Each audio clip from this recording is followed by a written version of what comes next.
बिस्मिल्लाहिर्रहमानिर्रहीम। शुरू अल्लाह का नाम से जो बड़ा मेहरबान और निहायत रहम करने वाला है। फ़िरऔन और मूसा अलैहिस्सलाम के कुछ वाक़िया आज मैं आप लोगों के सामने पेश करूँगा। हम सब लोग जानते हैं जो मूसा अलैहिस्सलाम का परवरिश हुआ है वो फ़िरऔन का घर में हुआ। फ़िरऔन काफ़ी अमीर शख्स था जो अपने सोना और गहने जो है वो लोगों को नहीं गाछ को चढ़ाया करते थे तो गाछ देखने में अच्छा लगे। तो आप सोच सकते हो किस कदर ये अमीर था और किस कदर इसकी अमीरी थी। अल्लाह ताला ने नबियों को इसलिए बनाया है कि इस दुनिया में सुकून और अमन कायम कर सके। इस मकसद से अल्लाह ताला ने नबियों को बनाया है। तो नबियों का फैक्ट ये होता है कि नबी नाइंसाफी नहीं देख सकते हैं, वो इंसाफ और हक के लिए लड़ते हैं।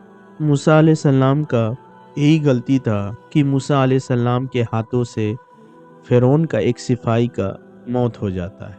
कुरान ने ऐसे ही बयान किया है कि मूसा अलैहिस्सलाम का एक घूंसा से। तो आप समझ सकते हो कि मूसा अलैहिस्सलाम कितने बड़े ताकतवर इंसान थे। उनके ताकत का जो बयान कुरान में किया है कि एक घूंसा से उस फ़िरऔन का सिपाही का मौत हो जाता है। सो इस डर से मूसा अलैहिस्सलाम अपने घर और अपने शहर छोड़ के भाग जाते हैं। मेरा सवाल आप लोगों से यही है कि क्या मूसा अलैहिस्सलाम को कोई सजा हो जाता या फ़िरऔन मूसा अलैहिस्सलाम को कोई सजा सुनाता? क्योंकि हम जानते हैं कि मूसा अलैहिस्सलाम का जो परवरिश हुआ है वो फ़िरऔन का घर में हुआ है और फ़िरऔन इस कदर जालिम इंसान था जो लोगों के छोटे छोटे बच्चे का कत्ल कर देता था। तो क्या सवाल यहाँ बनता है कि मूसा अलैहिस्सलाम के ऊपर कोई ना कोई एलिगेशन लगता या मूसा अलैहिस्सलाम को कोई सजा सुनाता फ़िरऔन? तो इसके बारे में मैं आगे बात करूंगा। तो कहानी को आगे बढ़ाते हैं।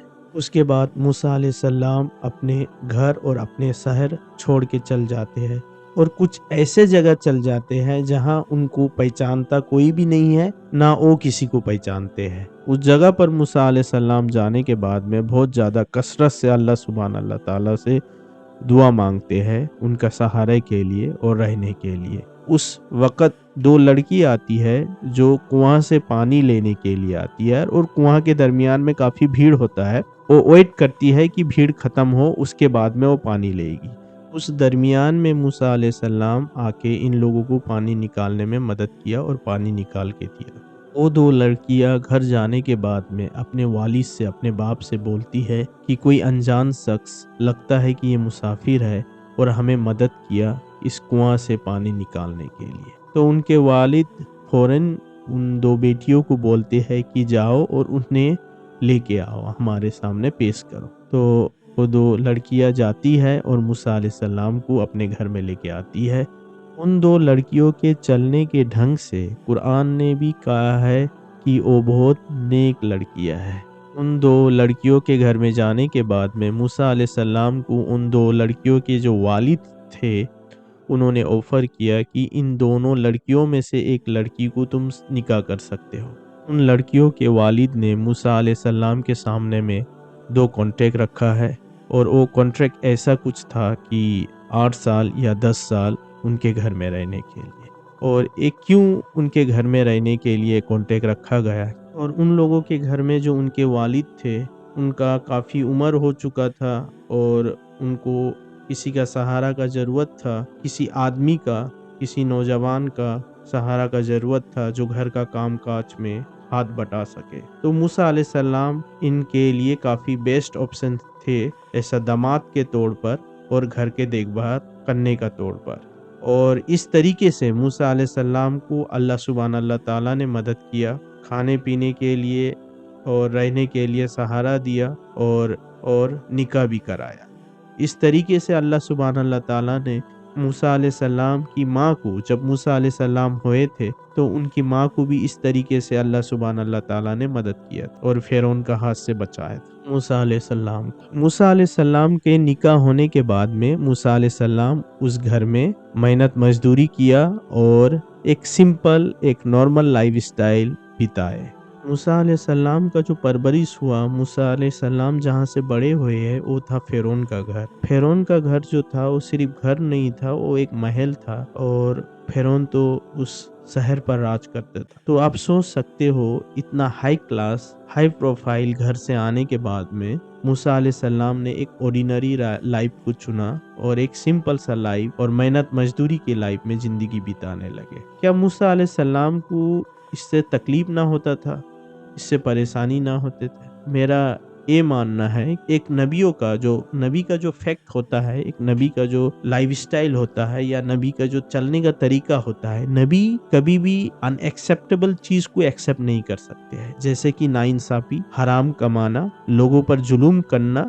लोगों के साथ में अन्याय करके उसके हक को मानना, वो सब एक नबी को बर्दाश्त नहीं होएगा। और नबी पसंद करेंगे कि किसी गरीब के पाला में जाके रह जाना राइदर देन अमीर के महल में जहाँ इंसाफ कायम नहीं है। तो ये नबी में एक खासियत होता था और एक नबी वो ये देखते थे कि सोर्स ऑफ इनकम जो खा रहा है, जो पहन रहा है, वो कहाँ से आ रहा है, उसका वजूद कहाँ से है। और आज हमारा मसला कुछ और है। आज हम अमीर होने के लिए क्या नहीं कर रहे हैं, अमीर होने के लिए कुछ भी करने के लिए तैयार है, हराम कमाने के लिए भी तैयार है, दारू बेचने के लिए भी तैयार है, सूद खाने के लिए भी तैयार है, क्योंकि हमें अमीर बनना है। मगर उन लोगों का मसला ये नहीं था। उन लोग जानते थे कि हमारा सोर्स ऑफ इनकम कहाँ से आ रहा है और हमें क्या करना चाहिए। और आज का तारीख में ये नौजवान लोग को वेकअप होने का जरूरत है कि उसका जो घर में इनकम आ रहा है, उसके घर में जो सोर्स ऑफ इनकम है वो कहाँ से आ रहा है, वो किस तरीके से जनरेट हो रहा है, किस तरीके से उसका घर चल रहा है। अगर मान लो बात के तौर पर एक घर में अगर सोर्स ऑफ इनकम हराम से हो, दारू से हो, अगर दारू बिक्री करने से हो, कोई शख्स है जो दारू बिक्री करके इनकम करता है और वो इनकम का पैसा से उसका घर चल रहा है, तो उसका पूरा का पूरा जो घर है वो बर्बाद हो जाएगा। यानी कि हराम कमाई घर में ढुकने से दुआ कबूल होता नहीं, दुआ कबूल होता नहीं। अगर दुआ नहीं कबूल होएगी तो सब कुछ बर्बाद हो जाएगा। हदीस में कहना है जिसका खाना हराम, जिसका पहनना हराम, जिसका रहना हराम, उसका दुआ कैसे कबूल हो। तो उस तरीके से ऐसे ही बात है, जिस घर में हराम इनकम जनरेट हो रहा है उस घर में दुआ कबूल नहीं होएगा और उन लोगों का इबादत पूरा का पूरा पानी में जाएगा। एक पियक्कड़, एक जो दारू पी रहा है, दारू पीना हराम है, जो पी रहा है वो तो गलत रास्ता पर जा रहा है, वो अकेला गलत रास्ता पर जा रहा है, वो अंटायर फैमिली को लेके नहीं जा रहा है। और एक हराम कमाने वाला इंसान पूरा अंटायर फैमिली को लेके, जिन लोग उनका इनकम पर डिपेंड है, उन सभी लोगों को लेके वो जहन्नम में जा रहा है। तो ये कितना बड़ा गुनाह है और कितना बड़ा सजा है इसके लिए आखिरत में। तो हमें हमारे नौजवानों को ये सोचना चाहिए, ये समझना चाहिए जो उनका इनकम हो रहा है किस तरीके से हो रहा है। और अगर वो हराम इनकम में इन्वॉल्व है तो हालांकि ज्यादा कमा रहा है, मगर उसको छोड़े और तौबा करे और अल्लाह के रास्ता पर आए और नबी के दीन के रास्ते पर चले। जिस तरीके से मूसा अलैहिस्सलाम एक एग्जाम्पल दिए लोगों के सामने में, एक महल में रहने वाला और अमीरी में रहने वाला, वो एक ऑर्डिनरी लाइफ जी रहा है, नॉर्मल लाइफ जी रहा है और मेहनत मजदूरी कर रहा है, बकरी चरा रहा है, उससे वो अपना जिंदगी का शुरुआत किया है। क्या आपको नहीं लगता है कि मूसा अलैहिस्सलाम को किसी ने सवाल ना किया हो, कोस किया होगा मूसा अलैहिस्सलाम को कि तुम कहाँ से आए हो, तुम्हारा मकाम कहाँ है, तुम्हारा घर कहाँ है। मगर उस सिचुएशन में चुप रहना, सब्र करना बहुत कठिन काम है, मगर मूसा अलैहिस्सलाम ने किया। जितने साल का मूसा अलैहिस्सलाम ने उनके अपने ससुर से वादा किया था उतने साल तक वहाँ उन्होंने बिताया। उसके बाद में अल्लाह का तरफ से कॉल आया मूसा अलैहिस्सलाम को कोई तूर में, जो अल्लाह सुभान अल्लाह ताला ने मूसा अलैहिस्सलाम को कमांड किया कि जाओ फिरौन के पास, और फिरौन सरकशी कर रहा है और उसे जाके समझाओ, उसे जाके बुझाओ। तो अल्लाह सुभान अल्लाह ताला से मूसा अलैहिस्सलाम ने किसी का सहारा का मदद मांगा था, वो सहारा बने हारून अलैहिस्सलाम। तो मूसा और हारून अलैहिस्सलाम फिरौन के घर में गए, सही रास्ते पर बुलाया गया और दावत दिया गया सही रास्ते में आने के लिए। तो फिरौन किसी भी हाल से इस चीज को, मूसा और हारून अलैहिस्सलाम के रब को मानने के लिए राजी नहीं था और काफी टाइम जाना आना लगा। उसके बाद भी फिरौन मूसा और हारून अलैहिस्सलाम के रब पर ईमान लेके नहीं आया। मगर हाँ, जिस जादूगरों को फिरौन लेके आया था मूसा अलैहिस्सलाम और हारून अलैहिस्सलाम के खिलाफ में जादू कराने के लिए, उन लोगों ने ईमान लेके आ गया मूसा और हारून अलैहिस्सलाम के रब पर, मगर फिरौन नहीं लेके आया।